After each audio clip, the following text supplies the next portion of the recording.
नमस्कार दोस्तों, मैं UV Chaturvedi path finder education YouTube channel पर आप सभी मित्रों का स्वागत करता हूं। मित्रों, आपसे निवेदन है, हमारे चैनल पर आप प्रथम बार हैं तो हमारे चैनल को लाइक करें, शेयर करें, सब्सक्राइब करें तथा बेल आइकन भी दबा लें, जैसे शिक्षा जगत संबंधित जो भी महत्वपूर्ण अपडेट हो हमारे चैनल के माध्यम से यथाशीघ्र आपको प्राप्त हो सके।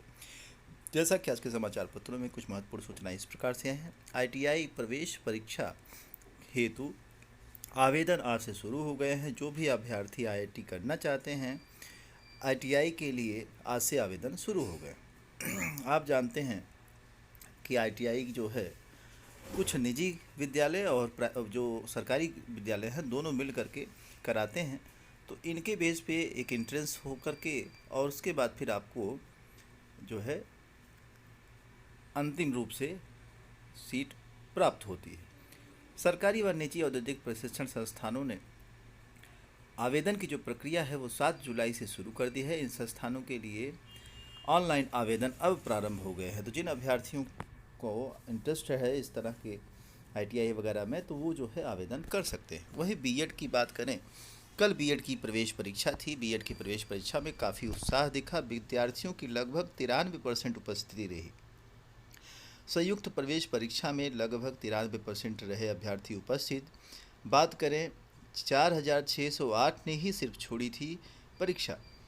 ज़्यादा से ज़्यादा अभ्यर्थी इसमें उपस्थित रहे और 109 केंद्रों में प्रयागराज में जो है परीक्षा कराई गई। इन अभ्यर्थियों से बातचीत में यह स्पष्ट हुआ, जिसका कि समाचार पत्रों में दिया है कि आसान लिखे सवाल, खिली मुस्कान, शांतिपूर्ण निपटी संयुक्त प्रवेश परीक्षा। आसान पत्र को देख करके सभी अभ्यर्थी खुश रहे। यह बात स्पष्ट हो रही है कि इससे जो है कट ऑफ जो है ज़्यादा जाने वाली है। इस बार बीएड की तरफ अभ्यर्थियों का रुझान ज़्यादा भी है और उसी वजह से कट ऑफ भी ज़्यादा जाने की उम्मीद बढ़ रही है।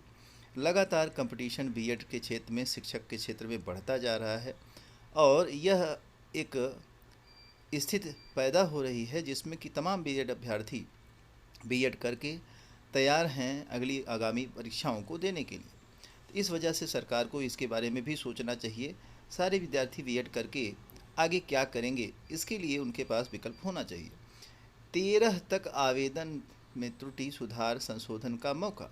उत्तर प्रदेश लोक सेवा आयोग ने खान निरीक्षक परीक्षा 2022 के लिए अभ्यर्थियों को ऑनलाइन आवेदन में जो भी त्रुटियां हैं उसे सुधारने के लिए मौका दिया है। वे सारे अभ्यर्थी जिन्होंने त्रुटि कर दी है वे अपने फ़ोटो, हस्ताक्षर आदि में त्रुटि संशोधन कर सकते हैं।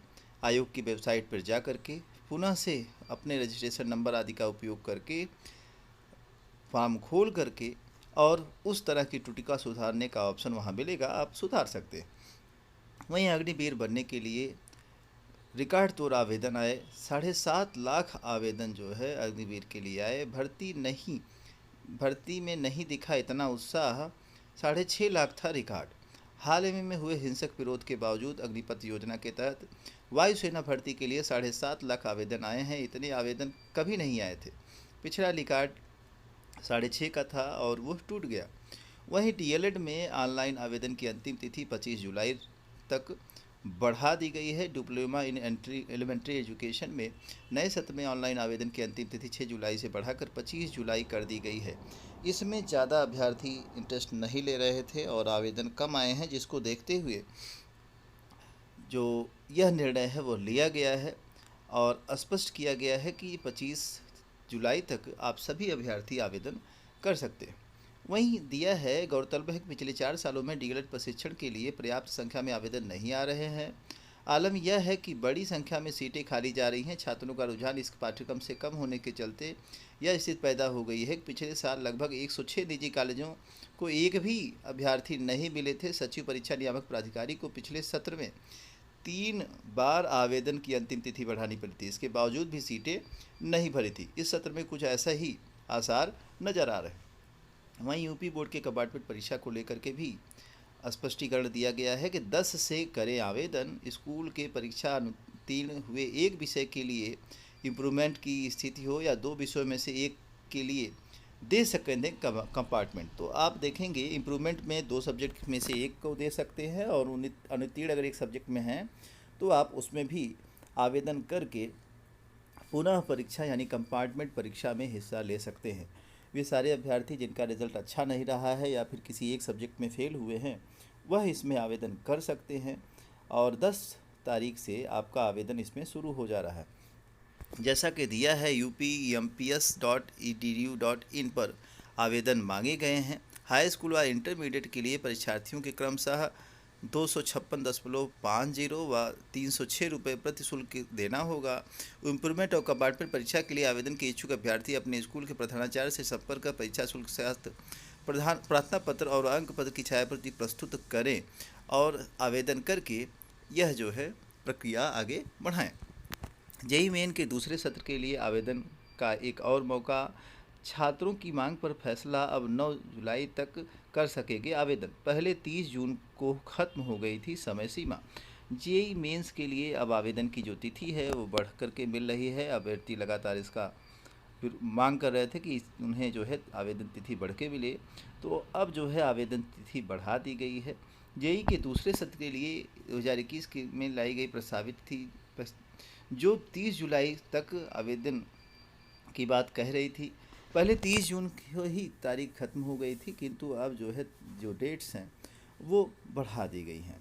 तो यह एक महत्वपूर्ण अपडेट है आपके जेईई मेंस के संबंधित। वहीं एक महत्वपूर्ण सूचना और प्राप्त हो रही है। हरियाणा में 5000 कांस्टेबलों की नियुक्ति पर हाईकोर्ट ने रोक लगा दी है।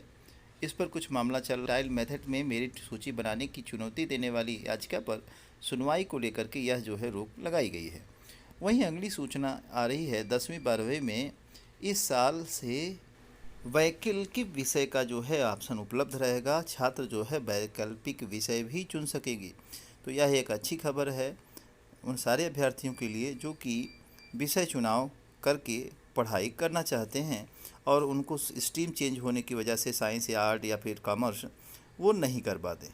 इन्हीं सारी महत्वपूर्ण अपडेट के साथ सूचना सुनने के लिए आप सभी मित्रों का बहुत बहुत धन्यवाद। हमारे चैनल को लाइक शेयर सब्सक्राइब करें। Thank you.